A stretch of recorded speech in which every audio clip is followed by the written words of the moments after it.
Chief Executive of the Auckland Business Chamber is Michael Barnett. Good morning, Michael. Hey, good morning. Gee, 90%, that's a resounding mandate for a mandate.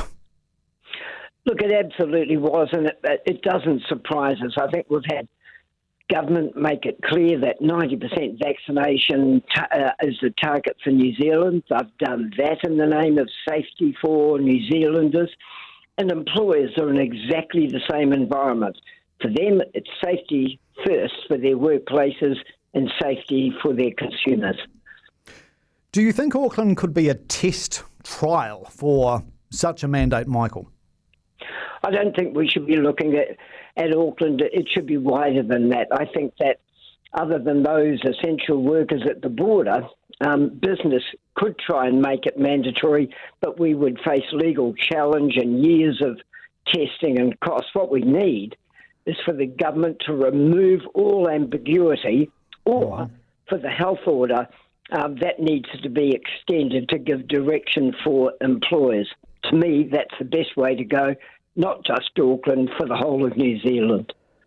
The legal advice that's been sought from business circles, do you think there is a compelling argument to be made that if it did end up in court, generally the law or the judiciary would side with the mandates?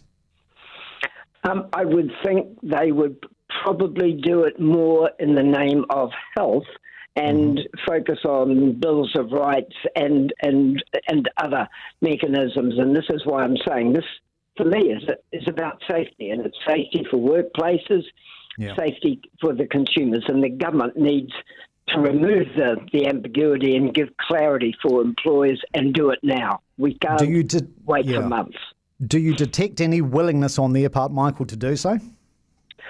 I think they need to start listening a little bit more to the business community. I know they have their advisors in Wellington. They're probably very smart, but the environment in which business operates is probably the best advisor to them for how this might best be given clarity. How do you feel about the alert levels today? I think, given we've got the crazy situation where we've got truck drivers moving backward and forward and they don't need to be vaccinated, absolutely stupid environment. Operationally, you have to ask, how did this happen? And so, we've now got the result of not operationalising some of these things properly. We're going to have to pay the price. I would think we've got at least another week and 3 and possibly more. It's just hideous. Michael, thank you very much for your time. Michael Barnett, Chief Executive of the Auckland Business Chamber.